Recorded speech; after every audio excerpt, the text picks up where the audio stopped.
All right, welcome to part 3 of the Building Better Athletes series. And this one is all about building muscle. Packing on the pounds, but there's a right way to do it and a wrong way to do it. You hear from coaches all the time. I want you bigger, faster, stronger. What do I need to do this offseason? You need to put on muscle, okay?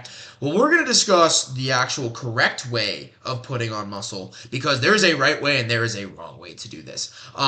A lot of people will go into that natural bodybuilder split, that upper body day, lower body day, but you forget a massive aspect of training whenever you do this. And we're going to teach you exactly what you need to do to actually put on muscle and put on muscle that is not only going to help you like get bigger, faster, stronger, but building muscle that can actually help you dominate on the field, ice, or court. Okay. So if I could get this to work. Are bigger muscles always better? The answer is not necessarily. You have to realize movement is a massive part of the game. No matter what sport you play, if you can't move well, you're not going to succeed. Okay. Movement is still the most important aspect to athletic training. Period. Okay. If you are tight, locked up, or have poor range of motion, your performance is going to suffer. Okay. So now, are bigger muscles always better if you continue to improve range of motion and movement patterns? The answer is almost all the time, okay? So, did I miss one? Let's break down muscle. And I got to figure out where to put my head to make this work. Okay, we're going to break down muscle real quick. So things to remember from past videos. Your body is a race car and your muscles are the engine. And in order to help yourself get bigger, faster, stronger, you need to improve the engine. Inside your muscles, you have two types of muscle fiber. You have your type 1, which is slow twitch, which is for long, slow endurance things like cross-country running and swimming. Then you have type 2 muscle fibers, which are for fast, explosive things like throwing a ball, shooting a puck, shooting any type of ball, sprinting, jumping, all the explosive stuff in nature, right? So the more muscle you have, the easier time you will have producing force and improving acceleration. Muscle mass can enhance performance in general sport specific movements like jumping, sprinting, and change of direction tasks. So that's speed and agility. The more muscle you have, the easier it'll be to get fast and the easier it'll be to get better at agility. Building muscle can enhance overall performance. It allows athletes to generate more force and move more efficiently and excel in their relative sports. The more muscle you have to protect your joints and improve your base, the less likely you are to get injured. That is one of the biggest aspects of this entire thing. The more muscle you have and the more stable you become, the less likely you are to suffer a non-contact injury. And when it comes to injuries, non-contact are always the scariest because if you plant, cut, tear your ACL, that's preventable. Getting somebody tackled onto your leg and you tear your ACL is not necessarily preventable. But it is a strength and conditioning coach's job to make sure that freak accidents like that do not happen. I'm talking the plant and cut and tear. That is something that is avoidable, and that is the stuff we need to make sure that is preventable. Now, there is a right way to train and a wrong way to train, and we're going to get into that in a minute. But first, I want to take you through all of the benefits of actual muscular training. So what actually happens to your muscle when you train?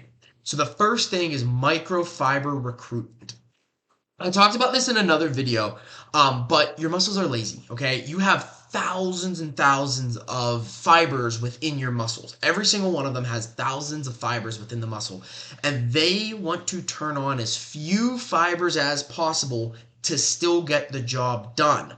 And from an athletic performance, the goal is the complete opposite. We need to activate as many as those muscle fibers as we possibly can so we can perform better. Your body's goal is survival. Your body's goal is not performance. We need to train it to activate as many muscle fibers as we can. So how do we do that? By weight training. Okay? Your nervous system activates motor units, recruiting muscle fibers to generate the required force for a given task. As you progressively lift heavier weights or perform more challenging exercises, your body recruits additional motor units in order to meet the increased demand. That's the overall goal, is muscle fiber recruitment. Now, when you recruit more muscle fibers, your muscles realize we need to store more energy, and that's when you start building muscle. Your body's just not going to build muscle to build muscle. Your body builds muscle in order to create new storage energy sites. So you have fast acting energy whenever you need it the most. For example, in the middle of a game, in the middle of a practice, whenever you're weightlifting. That's the whole goal with this, okay? Number 2 is connective tissue strengthening. Weight training not only strengthens muscle tissue, but it also enhances the strength of connective tissue, such as your tendons and ligaments. This is critical for overall joint stability and injury prevention. It's what we talked about beforehand. My goal is to keep you on the field as long as I possibly can. Okay? Again, freak things happen when you get tackled weird, you get tied up, you go smashing into the boards. Something that's contact is not always preventable. Now, we can stiffen up the joints to make sure that if you take the worst blow of your life, we did everything possible to make sure that you do not separate your shoulder or tear your ACL or any freak accident, right? But the stronger your connective tissues are, the better off you're going to be. Okay. Then improve neural adaptations. In addition to muscle size and strength, building muscle enhances neurological adaptations. So this includes improved coordination, motor control, and increased efficiency in recruiting muscle fibers. So that's leading back to the first thing. This all leads to increased efficiency in movement patterns. The better you can move, the better you're going to perform. And that's the one thing we cannot forget. Now, building muscle, there's a big nutrition side of things, okay? And whenever you do weight train and train your muscles, something called protein synthesis occurs within the body. And basically, it is a response to damaging your muscles. When you actually work out, you're not building your muscles, you're actually tearing them down. It's the complete opposite of what everybody thinks. If this is your muscle fiber, it wants to stay nice and tight and connected. In order to recruit muscle fibers and build, they tear apart. And then your body needs to fill in those gaps with protein in order to enhance and build muscle on top of that. And that's where protein synthesis comes in. In a response to that damaging the muscle whenever you train, the body ignites protein synthesis, the process of building new muscle proteins. This is critical for repairing damaged muscle fibers and promoting muscle growth. Adequate protein intake is essential when trying to build muscle in order to support this phase. Now, we will get into a nutrition talk eventually. And the nutrition talk is protein builds the muscle. And then again, your body is only building new muscle in order to store more energy, and you get energy from carbohydrates and fats.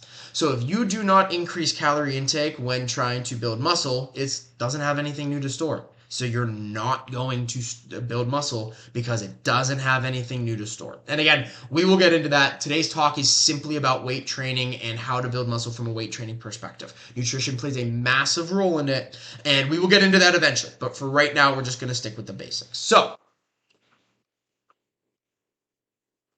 how do we build muscle correctly as athletes? And the key thing is we can't forget movement, okay? When we are training to build muscle, the goal is full range of motion in exercises. This is squatting ass to grass. This is squats to medicine balls. This is making sure your bench touches your chest right back up. Deadlifts are all the way to the ground. All movements is full range of motion. Your lunges, knee touches the ground. Your Bulgarian split squats, knee touches the ground. Simple movements to the full range of movement, high reps, time under tension.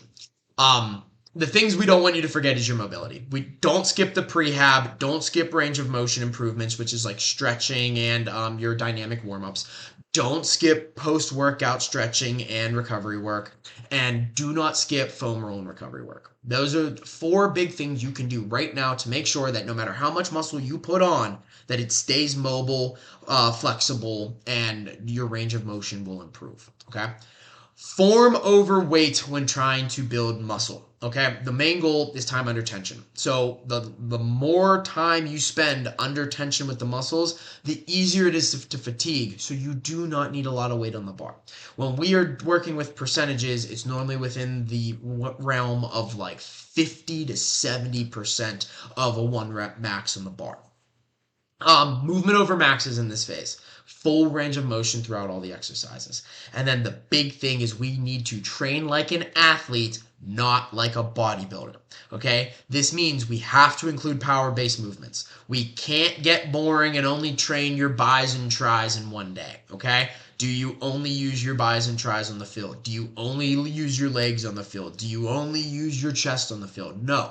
So why would you train chest day, bis and tris, leg day? Doesn't work like that. We need to include power-based movements, and we need to make sure that we're not training in just one plane of motion. That means if you play a sport with rotation, you need to do rotationary exercises. You need to do exercises that transition your body through the movements you play in that sport. That is how you make sure that your muscles stay explosive and that it translates from the gym to the field with the increased muscle mass. Okay? Single arm and single leg training is a must, and that is so you don't develop imbalances. No muscle group splits. I already touched on that. You don't use one muscle group at a time on the field. You shouldn't use one muscle group at a time in the weight room. Now, I've had this argument with people before. It's like, well, Google says the best way to grow muscle is to split body parts. And that is true from a bodybuilding perspective. If your goal is put on as much mass as you possibly can without a care in the world about performance, do that, okay? But if your goal is to gain 10, 15, 20 pounds and dominate on the field, you can't break it up like that way. You're going to get too stiff. Your recovery is going to be too hard, and it is just going to complicate things to the max whenever it comes to translating it from the field, from the weight room to the field. I've had, as a coach, like a sport coach, I have had athletes that went home for the summer, trained, put on 20 pounds, came back jacked, and sucked. And then they went from like a first liner to a fourth liner, even though they put in all this work, because they trained like a bodybuilder, and it slowed them down. They had no power out of them, but they were jacked. You got to make sure that you are doing the right things to translate back to your sport. And then the big thing is always constantly working on building that power position. Every sport has a power position, whether you know it or not. It's that ready stance. It's like, okay, get an athletic position. That squat down, hands up. That is the most. That is where all your power comes out of. That is your ready, get set, go. We need to make sure that you are able to go out of that stance. So that is our main goal whenever we're putting on muscles, to make sure that that stays explosive. If you are losing explosiveness out of that power position, nothing is translating. We need to relook at what we're doing to make sure that you are actually going to be able to explode out of that position. Okay? So what do we do to help our athletes actually build muscle? From a Durkin sports performance standpoint, this is our format. Okay? First, again, you cannot forget we're always working on range of motion improvements, prehab recovery, and stretching. If you lose the ability to move, you lose the ability to perform.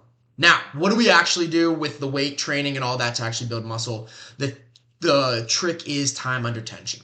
The longer your muscles are being worked at one given time, the better the results are going to be. This means higher reps, lower weight. Again, we're not concerned with the weight on the bar. If you're doing 60 to 90 seconds a set of total time under tension, it doesn't matter what's on that bar. You're going to be burning, you're going to be hurting, and your muscles are going to build, okay? Eccentric-based training is one of the biggest things that we do, and that is the lowering of the weight, or the work with gravity. So in a back squat, that is the lowering of the weight to the way down, and then we push through. In a bench press, it's the way to your chest, then push through, okay? Eccentric training is one of the things that tears the muscles the most. And I know that sounds bad, but that is how you build muscles, by tearing the muscles down and building them back up through nutrition. So we start with an eccentric phase whenever we lower the weight and push through. Now, if you are looking at this at a time under tension standpoint, if you have a 3-second eccentric on the way down, a 1-second hold and a 1-second push, that's 5 total seconds of time under tension. Let's say you have a set of 10, that is 50 total seconds of time worked. You have 3 sets of that, 50 times 3, you do the math. Mainly because I can't do it that quick. But you get the gist of this. And then after an eccentric base, we use an isometric base, and that is a pause at the very bottom position of the movement. So in a back squat, lower it down, hold at the bottom. That builds the power position like none other. That gives you a strong explosive base, and that is also going to help you whenever you push back up to be able to explode out of it. Now, there's 3 movements in every weightlifting exercise. It's an eccentric, which is the work with gravity, the isometric, or the transition point between the two, and then your concentric training. Training a slow concentric actually will slow you down. That is a big bodybuilding aspect of training. So we train the eccentric, we train the isometric, and we just push through the concentric. That is a big thing whenever it comes to sports performance. We do not want to train a slow concentric. Slow concentric will slow you down on the field ice report. Okay? And then the biggest thing with this is you need to eat like an athlete. We can write you the best training program in the world, but it's really hard to see results if your nutrition does not match what we're trying to do. Okay. Again, nutrition talk is common, especially whenever it comes to like when to eat, what to eat. But the main thing is a week view. Okay. Day by day, we get it. It's hard, especially depending on what you have going on. And the main thing is at the end of the week, we want to eat 3,500 more calories than we burn per week. Okay. There is 3,500 calories that make up 1 pound of muscle. So if you eat 3,500 calories more than you burn per week, you will be able to build 1 pound of muscle per week. If you want better results, increase that number. Every pound of muscle has 3,500 calories in it, and that needs to be your goal. If you want to gain 2 pounds of muscle, double it. It will be very hard, very, very hard to gain 2 pounds or more per week. So we do have to look at this as a rational, example. So if you do need to pack on the pounds, this is the way to do it. 3,500 calories per pound that you are trying to gain. You need to eat that much more per week. All right, but the big thing is this phase is not all about building muscle. It's about building the body. The other things that we focus on in this phase is building that strong power stance. If you are not strong out of that stance, you are not going to be a strong athlete, okay? Injury prevention. We want to bulletproof the joints. Make sure that you have the stability and the strength in the connective tissue and the muscles to be able to hold your joints together. So, worst case scenario, you do not get hurt or as hurt as you could potentially be. The second thing is perfecting movements. Every single one of our athletes, whenever they come to us for an off season, you enter a muscle building phase, okay? Again, you have to improve the engine to get stronger and faster. So this is always step 1 of the off season, and we always perfect movements, and that's just doing full range of motion under light weight, time under tension to build muscles, to improve the form and technique, so you don't have any issues when you go to the strength phase and the power phase. This is pure developmental, because 9 times out of 10, I get athletes that go so hard all summer, and then once the season starts, we're only able to train 1 to 2 times a week, which is all maintenance. And then by the time you get back, you're either a little bit less strong than you left, but every single person loses muscle throughout the season. You just burn way too many calories doing your sport in order to maintain that muscle mass. Our goal is to make sure during the season that you train to hold in as much of that mass and as much of that strength as possible, but you are going to see decreases. So that's why we restart every single time. We want to get you back to your absolute best, and this is how we do it. But we go back to basics on little things like jumping and landing technique and sprinting form and technique. Everybody who plays a running sport will do some running mechanics at the beginning of the off season. It's just the way that it goes. So now we got to talk about the important part of when should we build muscle.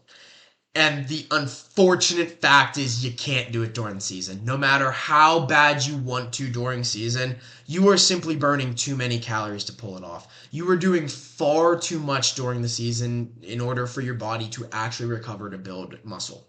Your goal during the season needs to be performance and maintaining. It does not need to be building. Wait till the off season.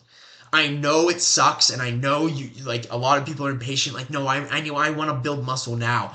What ends up happening is you end up hurting yourself performance-wise, because now you're shifting your training into a form that's really breaking down your muscles. And it really hinders performance on the field. So just wait till the off season, okay? So you're doing far too much in the middle of the season to build muscle. When you play your sport that has a very large conditioning aspect, it's nearly impossible to build muscle during the season. In-season training needs to be on maintaining and building power, not building muscle, even if it is your personal goal. Just wait till the off season. Your off season, it's phase one. It's the first thing that we do every single off season, no matter what sport you play. Again, in order to improve the engine, the muscles, you gotta build new ones, okay? The goal should be to add at least 10 pounds of new muscle every single offseason to improve the engine. When you improve the engine, it makes the rest of the offseason easy. And then early stages of development. The goal is to build a strong base and master movements. At this age, small amounts of muscle will come, but the main thing is to set them up for future success. Now that leads into a question I get a lot. What about kids 8 to 13? Can they build muscle?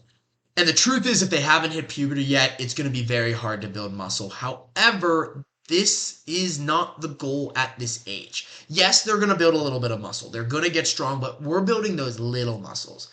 You're not going to see big pecs, big legs, big butt on like a 8 to 13-year-old because they just don't have the chemical reactions in the body that are needed in order to build these muscles yet. All right, so the goal is to build a foundation. The goal is to build that power position, build a strong base, help them become stable and balanced, and develop movement patterns that build athletic development, okay?